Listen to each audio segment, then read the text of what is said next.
నమస్తే కేఎస్ ప్రసాద్ గారు. నమస్తే అమ్మా. సార్, టీడీపీకి సంబంధించి వాళ్ళు సోషల్ మీడియాలో ఎటువంటి రెచ్చగొట్టే వ్యాఖ్యలు చేయొద్దు, ఒక 3 నెలలు ఓపిక పట్టండి అని చెప్పి సోషల్ మీడియాలో ఏవైతే చేస్తుంటారో వాళ్ళందరికీ ఒక విజ్ఞప్తి చేస్తూ వాళ్ళకు చెప్పడం జరిగింది. ఒక 3 నెలలు ఓపిక పట్టండి అని. అంటే దాన్ని జనసేన వాళ్ళు ఇంకొక రకంగా తీసుకుంటున్నారు, అది వేరే విషయం. మరి 3 నెలలు ఓపిక పట్టండి, ఎవరు ఏమన్నా తిరిగి మాట్లాడద్దు అన్నప్పుడు లైవ్ డిబేట్లో కూర్చొని ఆర్జీవి గారి విషయమే మనం తీసుకుంటే తల నరికి తెచ్చిన వాళ్ళకి ₹1 కోటి ఇస్తా అంటూ కామెంట్స్ చేయడం. మరి ఈ 3 నెలలు ఉంటారా సార్ ఇటువంటి పరిస్థితులు మనం చూస్తున్నప్పుడు? ఇక్కడ నువ్వు 3 నెలలు ఉంటారా అన్న దాని గురించి మాట్లాడుతున్నావు, కానీ 3 నెలల దాకా వాళ్ళు చేసిన ఏదో పని ఇదే అనేది వాళ్ళంతటా వాళ్ళు ఒప్పుకున్నారు కదా. రెండోది, 2 విషయాలు ఇక్కడ ప్రజలకు తెలియాలి. ఇవాళ దాకా వాళ్ళు చేస్తున్న తప్పని వాళ్ళ నోటంటే వాళ్ళే ప్రవచనం రూపంలో చెప్తావు. ఎప్పుడైతే ఈ 3 నెలలు they want to take lay off, ఏదో చూడు క్రాప్ హాలిడేలకి వాటికి లే ఆఫ్లు ఇస్తారు చూడు, అట్లా they want to take lay off. అంటే ఎదురు దాడి అన్నది మొదలైతే తట్టుకోలేము అన్నది పిరిగితనం. ఫస్ట్ ఆఫ్ ఆల్ అది వాళ్ళే ఒప్పుకుంటున్నారంట, ఇండైరెక్ట్గా ఒప్పుకుంటారు. రెండోది, ఇప్పటిదాకా చేసిన తప్పని రియలైజేషన్. ఇంకోటిది ఎరడరీ పట్టు తిరుగుతుంటాడు కదా చిన్నపిల్లడు, 3 నెలల తర్వాత మేము తిరిగి అదే పని చేస్తాం అన్నదానికి ఈ 3 ఇండికేషన్స్లోనూ వాళ్ళంతటి వాళ్ళే సెల్ఫ్ గోల్ వేసుకున్నారు నిశ్చితంగా గమనిస్తే. అండ్ మోర్ ఓవర్ ఇవాళ చంద్రబాబు నాయుడు లాంటి అనుభవం ఉన్న వ్యక్తి ఆ పార్టీలో పెద్దవాళ్ళందరికీ కూడా ఇది ఈ విధమైన పద్ధతి 42 ఏళ్ళ వాళ్ళ పార్టీలో ఈరోగా ఎప్పుడూ కండక్ట్ కాలేదు. అంచేది ఖచ్చితంగా డైజెస్ట్ అవ్వదు వాళ్ళకి. అంచేది ఎవరో పెద్దవాడు డెసిషన్ తీసుకొని ఈ మాట చెప్పడం వెనక మర్మం మంచిదే అవ్వచ్చు, కానీ ఇప్పటిదాకా చేసిన డ్యామేజ్ని డైరెక్ట్గా ఒప్పుకున్నట్టే లెక్క. కౌంటర్ గమనించు. 3 నెలల తర్వాత ఎర్రడైరీలో రాశాను, నీ అంత చూస్తాను, వాడిని చంపేస్తాను, నేను పొడి చేస్తానని చెప్తున్నా చిన్నపిల్లడు తగ్గట్టుగా ఇవాళ ఏదో చూడండి శాంతి చర్చలు మధ్యలో ఒక యుద్ధం మధ్యలో చూడండి సంధి సమయంకి ఒక ఛాన్స్ ఇస్తా ఉన్నట్టుగా. What is this? ఇది ఇట్స్ నాట్ టాలరబుల్. ఎందుకంటే వాళ్ళు వ్యక్తిత్వ హననానికే దిగిపోయి కేవలం స్వార్థ ప్రయోజనాల పరిరక్షణ, అంటే ఆయన కేసుల్లోంచి ఎలాగోలా బయటపడాలన్న దగ్గర. పైపచ్చి ఇక్కడ మీరు గమనిస్తే ఈ కాంగ్రెస్ని మహానుభావుడు రామారావు గారు పార్టీ పెట్టిందే కాంగ్రెస్ మీద భేదాభిప్రాయాలతో, రాష్ట్రాన్ని పరిరక్షించడానికి కాంగ్రెస్ నుంచి విముక్తి చేద్దామని. అలాంటి దగ్గర ఇది ఎక్కడ విడ్డూరం? కాంగ్రెస్ని ఏమన్నారట, బీజేపీని ఏమన్నారట, ఈ 2 పార్టీలే కదా మొత్తానికి రాష్ట్రానికి నెట్టనిల్లు చేసింది. అంటే కేవలం మీరు జగన్మోహన్ రెడ్డి గారిని తిట్టుతో కన్ఫైన్ అయిపోయి ఈ టెరిటరీని ఫిక్స్ చేసుకుంటే చాలు మీకు. పైపచ్చి మీకు కమ్యూనిస్ట్ పార్టీలో మీతో పాటు ఉన్నారు రామకృష్ణ అండ్ నారాయణ, వీళ్ళిద్దరూ మీ దగ్గర ఉన్నంతకాలం బీజేపీ మిమ్మల్ని కనీసం కన్సిడర్ చేయదు. ఇప్పుడు ఇండైరెక్ట్ వెర్షన్లో ఈ భౌగోళిక ఛానల్ యొక్క ప్రాబల్యం ఎలా ఉంచండి. గతంలో సునీతమ్మ కడప ఎంపీ, ఇవాళ పౌడర్ డబ్బా ఏమెత్తుకున్నాడు షర్మిలమ్మ ఎంపీ. అంటే వీళ్ళు ఏంటంటే ఎంతసేపు ఒక జగన్మోహన్ రెడ్డి గారి కుటుంబంలో పొరపచ్చలు ఉన్నాయన్న దాంతోనే కాలక్షేపం కార్యక్రమానికి తెరలేపారు. ఇక్కడ వ్యక్తిత్వ హననాలు చేసుకుంటూ తిరుగుతున్నారు. నేను అనుకుంటాను విజయమ్మ గారు వాళ్ళ అబ్బాయిని ముద్దాడి ఇంత కేక్ తినిపించిన చర్చిలో జరిగిన క్రిస్మస్ వేడుకలు చూసి వీళ్ళ కడుపుమంట. పైపచ్చు వీళ్ళు రాస్తున్న రాత్రి ఎలా ఉంటున్నాయి ఆ భౌగోళిక ఛానల్లో, అడిగి చిప్పు ఎత్తుకెళ్ళిపోయినట్టుకుంది ఎక్కడ మెదడును. ఆవిడ తెలంగాణలో తెలంగాణ వైఎస్ఆర్ టీపీ అని పెట్టుకుంది. ఆ పార్టీ ఇంకా కాంగ్రెస్లో విలీనమే కాలేదు. ఏదో తుంటు కొడితే పళ్ళు రాలేని ఈవిడెళ్ళి ఆంధ్రప్రదేశ్ రాజకీయాలు ఏంటి అని అర్థం ఉందా? రేవంత్ రెడ్డి గారు ముఖ్యమంత్రి అయ్యారు కాబట్టి ఇక్కడ తెలంగాణ అధ్యక్షురాల కింద ఈవిడికి కన్సిడర్ చేస్తుంది బీజేపీ అంటే ఓ మాట ఉంటుంది, ఇది కాంగ్రెస్ పార్టీ. దీనికి విడ్డూరంగా ఎంతసేపు ఏంటంటే కాలక్షేపం కార్యక్రమాలకు తెరలేపుకున్నారు. ఏమని అక్కడ ఏం జరుగుతుందో ఏం చేయాలో ప్రజలు ఇప్పుడు నిన్న అదే ఛానల్లో కూర్చొని బుచ్చే చౌదరి గారు మాట అన్నారు ఆ భౌగోళిక ఛానల్లో డిబేట్లో. 4 ఏళ్ళు బట్టి మామూలు తరికొట్టేసి పడుకున్నారు, అప్పుడు పని చేయకుండా ఈ 4 రోజులు బట్టి అడవాడు స్టార్ట్ చేశారని. అంటే దీని సారాంశం ఏంటి? ఇక్కడ తెలంగాణ రాజకీయాలలాగా జస్ట్ మమ అనిపించి 3 నెలల ఉనికితో ప్రభుత్వ స్థాపనకి తెరలేపేయవచ్చని ఒక అపోహలో ఉన్నారు. సో ఈ అపోహలు ఇవన్నీ గాలి తీయాలంటే ముందు ఇక్కడ సంధి చర్చలు, అల్లాళ్ళని ఏమనకూడదు, ఇల్లు ఏమనకూడదు. నిజంగా రాష్ట్రానికి నెట్టనులో ముంచింది ఎవరు? బీజేపీ కాంగ్రెస్ వాళ్ళు. వీళ్ళ పల్లెత్తి మాట అంటారట. భయం, ఇలా జడ్డితనం, వీళ్ళ చేతకాంతనాన్ని ప్రజల మీద ఆపాదించి మాట్లాడేస్తారు. సార్, ఇప్పుడు ఇలా చెప్పడానికి కారణం ఏంటి? ఇంకా ఎక్కువ డ్యామేజ్ జరగకుండా కంట్రోల్ చేస్తున్నారా? డ్యామేజ్ ఏంటి? ఆల్రెడీ చేసిన డ్యామేజ్కి డైరెక్ట్గా ఒప్పుకున్నట్టే కదా ఇందాక నేను చెప్పిన దాని ప్రకారం. ఇంకా మిగిలింది చేయలేను అని అర్థం. ఓకే, ఇప్పుడు ఈ ఫ్రస్ట్రేషన్ మీకు ఎక్కడ కనబడుతుంది? నిజాలు ఎప్పుడైతే బయటకు వస్తాయో భయం మొదలవుతుంది.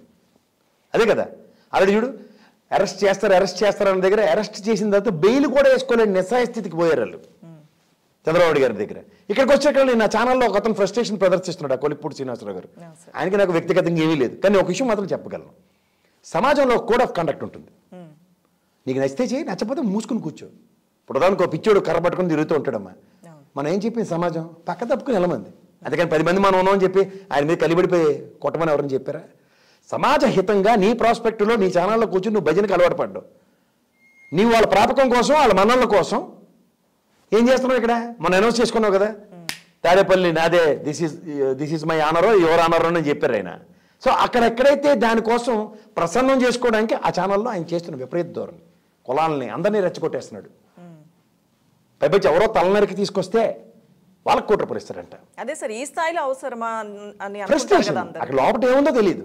ఆ సినిమా ఇంకా రిలీజు కాలేదు. ఆయనే చెప్తాడు జనమోగల వర్మ, నచ్చితే నా సినిమా చూడలేదు ఇంట్లో కూర్చోండి అని చెప్తాడు ఆయన. లేదా మనకేమైనా రాజ్యాంగం ఏమైనా విపరీతమైన ఇది ఇచ్చిందా డిస్క్రిప్షన్? సినిమా రిలీజ్ అయితే ఖచ్చితంగా వెళ్ళి చూడాలని ఏమైనా మ్యాండేట్ ఉందా, రూల్ ఉందా? అందులో ఏముందో సినిమాలో ఇంకా సారాంశమే రాలేదు, ఏం జరుగుతుందో నీకు తెలియదు. కానీ ఇక్కడ ప్రాపకం కోసం నువ్వు చేసిన పని తప్పించు. ఒక డెకరం ఉంటుంది, నాకు నచ్చొచ్చు నచ్చకపోవచ్చు. ఒక 4 గోడల మధ్యలో అలా జెర్సీ సినిమా చూడు కావాలంటే మీకు అర్థమవుతుంది. వాడికి ఒక ఆనందం వస్తుంది, లేదా వాడి ఫ్రస్ట్రేషన్ బయటికి తీయాలి. వాడు ఏం చేస్తాడు? రైలు వెళ్తున్నప్పుడు గట్టిగా అరిచి చెప్తాడు.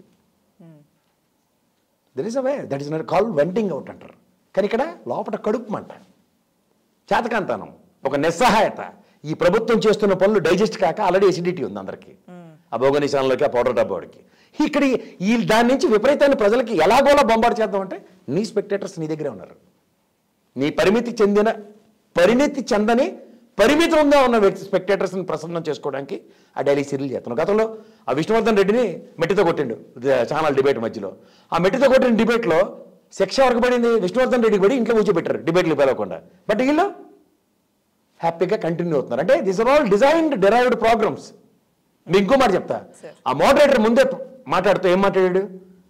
అలా ఎమ్మెల్సీ బాబు హత్య చేసిన సినిమా తీస్తావా? ఎందుకు తీస్తాడే?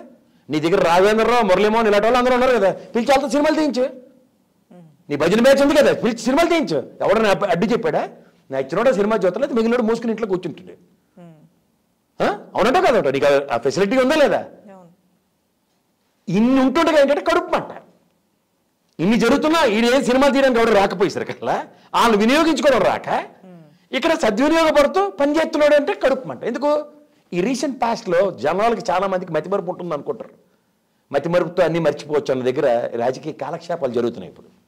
ఇవన్నీ వాటిని నిద్రలేపి 2019 దాకా మీకు జరిగిన దరిద్రం ఇది, దాష్టికం ఇది అని ప్రజలకు చెప్పారనుకో. సో 2019 నుంచి 24 దాకా పరిపాలించిన ఈ ప్రభుత్వానికి ఎక్కడో దగ్గర ఇంత స్కోర్ పడుతుంది కదా. 2019 గాయాలను ఒకసారి నిద్ర లేపితే 2024లో తీవ్ర ప్రభావం పడుతుంది కదా. ఆ భయం అన్నమాట. ఆ భయంకి ఏంటి? డైరెక్ట్గా వచ్చేవాడు మాట్లాడలేదు కదా. ఇప్పుడు ఉదాహరణకి లోకేష్ అనే వ్యక్తి, ఈ సినిమా పరిధిని ఒకసారి మాట్లాడదాం. ఒక సెన్సార్ బోర్డు వాళ్ళకి ఏమైనా అప్రహెన్షన్స్ ఉంటే గ్యారెంటీగా దాన్ని నిలువరిస్తుంది. ఒక వ్యవస్థ పనిచేస్తుంది, వీళ్ళకి నచ్చట్లేదు. ఇది గమనిస్తున్నాం మనం. ఇప్పుడు ఈ మాటకు వస్తే ఇదే లోకేష్ ఇదే రామగోపాల్ వర్మ గారి సినిమాకి ఏమని చెప్పాడు? ఆయన కోర్టుకు వెళ్ళి ఇది తీసుకుని వచ్చాడు. సెన్సార్ క్లియర్ అవ్వడానికి చాలా టైం పట్టింది. రేపు 29వ తారీఖు నాడుకి మళ్ళీ రిలీజ్ కొందో లేదో దగ్గర మళ్ళీ కోర్టు పరంగా వ్యవహారం నడుస్తుంది. ఎవరికైనా అప్రహెన్షన్స్ ఉన్నాయా? అవి ఎదుర్కొంటుంది ఎవరు? రామగోపాల్ వర్మే కదా.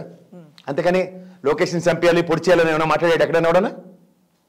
నేను అంటుంది ఏంటంటే నీకు స్వీయ నియంత్రణ లేదు, వ్యవస్థ పనిచేస్తున్న విధానం మీద నీకు అవగాహన లేదు. అవగాహన రాహిత్యంతో కేవలం ఒక ప్రాపకం కోసం, ప్రసన్నం పొందడం కోసం చేస్తున్న ఒక వికృత విన్యాస రాజకీయానికి తెరలేపారు. ఎందుకు ఇక్కడ తెలంగాణ రాజకీయాల్లో లాస్ట్ 2-3 months నెగిటివిటీని డంప్ చేసైతే ప్రభుత్వ స్థాపన జరిగిపోయింది కాబట్టి అదే విధంగా అక్కడ ఆంధ్రప్రదేశ్లో జరుగుతుందన్న దానికి ప్రతి దాన్ని అవకాశం కింద మలుచుకోవడానికి ఎలాంటి ప్రయత్నాలు చేస్తున్నారు చూడు. ఇక్కడ వ్యక్తిత్వం అంటే జగన్మోహన్ రెడ్డి గారి కుటుంబాన్ని, వాళ్ళ అక్క చెల్లెల్ని, అన్న చెల్లెళ్ళ బంధాలకి వీళ్ళు విపరీతార్థాలు యాడ్ చేస్తూ వీళ్ళకి నచ్చినట్టు మనోరంజక కార్యక్రమాలు రక్తి కట్టిస్తూ, ఇవాళ జగన్మోహన్ రెడ్డి గారి పార్టీ తరఫున ఉన్న కార్యకర్త నాకు ఇష్టమని ఎవడైనా కమిటీ కన్ఫైన్ అయ్యి మాట్లాడుతుంటే వాళ్ళందరినీ కూడా రాక్షసుల కింద అభివర్ణిస్తూ వాళ్ళు చేసింది ప్రతిదీ తప్పని ప్రజలకి పరిచయం చేసే కార్యక్రమానికి తెరలేపారు. ఇది ఎక్కడ విడ్డూరం? ఇప్పుడు మీకు ఒక ఛానల్ ఉంది, దానికి ఒక స్వీయ నియంత్రణ ఉంటుంది. ఇదే విష్ణువర్ధన్ రెడ్డికి మీరు ఇచ్చిన శిక్ష వెసెస్ ఇక్కడ ఇదే పోసాని కృష్ణ మురళి గారు ఇంకోళ్ళు కొట్టుకునే ఉదంతాలు మనకు తెలుసు. అలాగే బాలకృష్ణమను ఇంకొక వ్యక్తి కొన్ని ఛానల్లో దెబ్బలాడుకున్న విషయాలు అందరికీ తెలుసు కదా.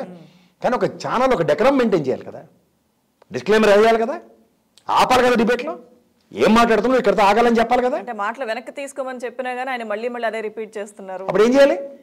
కెమెరా కట్ చేయించి ఇది ఇక్కడతో అబ్రప్ట్గా ఆపుతున్నాం అండి అని చెప్పి అడ్వర్టైజ్మెంట్లు వేసుకో. అయితే ప్యానలింగ్ కొడితే మాట్లాడించి మైక్ కట్ చేసి ఎవరిచ్చారు మీకు ఈ సూపర్లేటివ్ డిగ్రీస్? మళ్ళీ సమాజం మీద కన్సర్న్ కదా. ఏ సమాజంలో ఒక విధంగా ప్రవర్తిస్తున్న వాళ్ళందరినీ చంపేమని ఏమైనా రూల్ ఉందా? లేదా మీకు ఏమైనా సూపర్లేటివ్ డిగ్రీస్ ఉన్నాయా? అయితే ఎవడో చంపేస్తే వాడి కాన్సిక్వెన్సెస్ అని ఎవరు భరిస్తాడు? It's a provoking. Is it right? దీనికేమో డిస్క్లైమర్గా నిన్న మీ అజ్జమాల్లో నువ్వు అట్లని ఎలా పడితే అలా ప్రవర్తించకుండా అచ్చని పచ్చపోసు కబుర్లు చేసి ఇవన్నీ.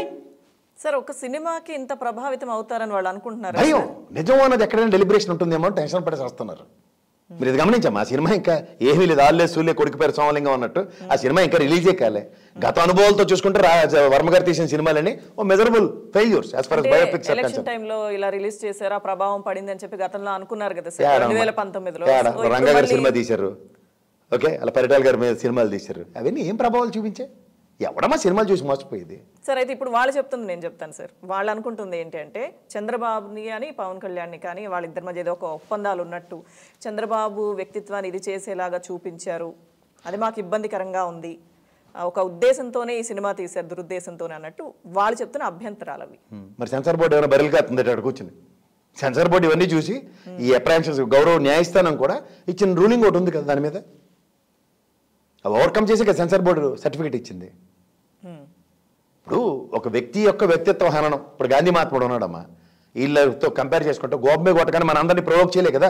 నేను గోప మీద దెబ్బతింటాను మీరు అందరూ తిరిగి బ్రిటిష్ వాళ్ళు తనండి అని ఎక్కడని చెప్పాడా? ఆచరించడం చేతనైతే మాట్లాడాలి. ఆచరించడం చేత కానప్పుడు ఏది పడితే అది మాట్లాడితే ఇలాగే ఉంటుంది. నీకు సమాజం మీద అంత కన్సర్న్ ఉన్నప్పుడు చంపమని ప్రొవోక్ చేసి అంత బాధ్యత ఎవడిచ్చాడు? నీకు ఎవరు రాజ్యాంగం చెప్పిందా? సో మీరు అన్నట్టుగా అంటే సినిమాలు అనేవి ఎవరు తీసినా కానీ, ఏ సినిమా ఎలాంటి సినిమా ఎవరు తీసినా మీరు అన్నట్టుగా వాళ్ళకి సంబంధించిన డైరెక్టర్స్ ఉన్నారు, తీయించుకోవచ్చు అని మీరు చెప్తున్నారు కదా. నచ్చితే చూస్తారు, నచ్చకపోతే నాకు ఇష్టం లేదు, నాకు ఈ డైరెక్టర్ తీసే మూవీస్ ఇష్టం లేదు, నేను చూడని చెప్పొచ్చు. అసలు బలవంతంగా నేను ఎవడో సినిమా థియేటర్లోకి తోస్తున్నాడా? అవి చూసి దానివల్ల ప్రభావితం అయిపోయి చంద్రబాబు నేను ఇలా చేయని ఎవడని చెప్తున్నాడు రామ్ గోపాల్ వర్మ. అంటే ఏం సంప్రదాయం సార్ ఇది? అంటే మళ్ళీ అక్కడికి వెళ్ళి పోస్టర్లు తగలబెట్టడం, ఆయన ఆఫీస్ దగ్గరికి వెళ్ళి కానీ నిరసన వ్యక్తం చేసే తీరు ఉంటుంది కదా, బట్ ఇది ఈ పద్ధతి సరైంది కాదు. నిరసన తెలియజేయచ్చు, ఎవరు తప్పని నేను అంటలేదు. నిరసన తెలియజేయడం, లేదంటే రామ్ గోపాల్ వర్మ సినిమాలు నాకు నచ్చట్లేదు, ఈ ప్రాస్పెక్ట్లో సమాజహితం అని చెప్పడం కూడా నేను కాదంటలేదు. ఆయనకి సర్వహక్కులు నేను కొలుగుపూడి శ్రీనివాస్కి ఏది పడితే అది మాట్లాడచ్చు, I'm not denying it. But చంపుతాం అన్న మాట మాత్రం నాట్ యాక్సెప్టబుల్, నాట్ టాలరబుల్. ₹1 ఇస్తారంట కదా తల తెచ్చిన, అది చాలా తప్పు అంటాను. నీకు వ్యక్తిగతంగా నీకు అభిప్రాయ విభేదాలు ఉండొచ్చు, ఏకీభవించక్కర్లేదు, ఆ అభిప్రాయం నువ్వు గౌరవించుకోవడం అక్కర్లేదు. కానీ వ్యక్తిని చంపుతాం అన్న మాటలు మాత్రం నాట్ యాక్సెప్టబుల్.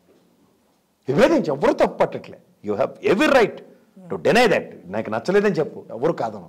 కానీ ఆ వ్యక్తిని పర్సనల్గా చంపేసేంత భావోద్వేగాలని ప్రజలలో రెచ్చగొట్టడం అనేది నాట్ యాక్సెప్టబుల్. అది కాక మిగిలిన అన్ని కులాలకి పిలుపులు ఇస్తున్నాడు అతను. ఇదేంటిది? ఇదెక్కడ విడ్డూరం? అంటే ఏ సంప్రదాయానికి తెరదీయాలనుకుంటున్నారంట? అంటే ఇందులో వీటికి ఇటువంటి మాటలకి ప్రభావితం అయ్యే వాళ్ళు కూడా ప్రజలు చాలా మంది కొంతమంది ఉంటారు కదా, ఏమైనా అనుకోని సంఘటనలు జరిగితే బాధ్యత తీసుకోవాల్సి వస్తుంది, ఖచ్చితంగా బాధ్యత వహించవలసి వస్తుంది. నీకు ఇప్పుడు నన్నే తీసుకో ఎగ్జాంపుల్, నేను ఇలా మాట్లాడుతున్నాను, అందరికీ నచ్చాలని ఏమైనా రూల్ ఉందా? కింద నాకు చాలా మంది తిడుతూ కామెంట్లు పెడుతున్నారు, వాళ్ళ మనోభావాలు ఎక్కడో గాయం అయి ఉంటాయి, అందుకే వాళ్ళు అలా ప్రవర్తిస్తారు. దాన్ని గౌరవించకుండా ఆయన నన్ను తిట్టాడు, ఆయన నేను చంపేస్తానని మాట్లాడితే ఎంతవరకు న్యాయం? అది ఫ్రీడమ్ ఆఫ్ స్పీచ్ మనకు రాజ్యాంగం ఇచ్చింది, కానీ దాన్ని నియంత్రించుకో, ఖండించు. నేను తప్పట్లే, నేను మాడిందని రైటు, నేను చెప్పేవన్నీ ప్రవచనాలు నేను ఎవరికి చెప్పను. బట్ ఇందులో ఎంత ఉందో గ్రహించగలిగితే గ్రహించు, నీకు నచ్చపోతే ఖండించు. అంతేకాని ఎవరిని పడితే వాళ్ళు తిడతానంటే తిట్టు, అది నీ వరకే పరిమితం అవుతుంది, తీసుకునే విధానంలో ఉంటుంది. నేను ఖచ్చితంగా కామెంట్లు చదువుతున్నా, తిడుతున్నందుకు నేను ఎక్స్ప్లెనేషన్ కూడా ఇస్తున్నాను. మీకు ఎందుకు తిడుతున్నారో ఒకసారి గ్రహించి చెప్పండి. హెడ్డింగ్లు చూసి విషయమే తెలుసుకోకుండా తిడుతున్నారు. హెడ్డింగ్లకి నాకు సంబంధం ఉంటుంది, ముందు లోపలికి వెళ్ళి కంటెంట్ చూడు, నేను మాడింది నిజమో కాదు తెలుస్తుంది. అది కాకుండా ఆయన హెడ్డింగ్ ఏదో పెట్టాడు కాబట్టి అది నాకు సంబంధం లేని విషయం, because that is not my channel. మీ ఛానల్కి వచ్చి నేను మాడుతున్నా, మీ హెడ్డింగ్ మీద నాకు హక్కు లేదు, నియంత్రణ లేదు. ద సేమ్ వే ఎవడు బిజినెస్ ఆడు చేసుకుంటున్నప్పుడు, ఎవడి పనిలో ఆడు నిమగ్నమై ఉన్నప్పుడు, ఎవడు అట్రాక్షన్ కొన్ని బ్రాండ్ రేజర్లకి వీటికి ఆడపిల్లలతో ఎందుకమ్మా అడ్వర్టైజ్మెంట్లు ఇప్పిస్తున్నారు, ప్రమోషన్. అలాగే హెడ్డింగ్ పెప్పేగా ఉంటుంది, దాన్ని బట్టి ఏదో లోపల ఉందని చాలా మంది చూడడానికి ట్రై చేస్తారన్న కోణంలో వీళ్ళు పెడుతున్నారు మీరు అందరూ. దానికి మమ్మల్ని బాధ్యత వహించి మమ్మల్ని తిడితే మేము ఏం చేస్తాం?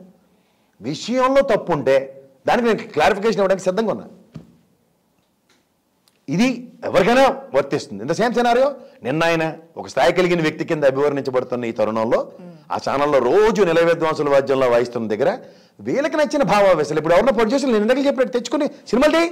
ప్రజలు ఎంతవరకు కన్సిడర్ చేస్తారు? ప్రజలే కదా న్యాయ నిర్ణేతలు, నేను మీరు కాదు కదా. అవును. నీకు ఒళ్ళం కదా, నీకు చేతకంది, వీళ్ళ మీద ఆపాదించి వీళ్ళు తెడతానంటే అది ఎక్కడ వరకు న్యాయం?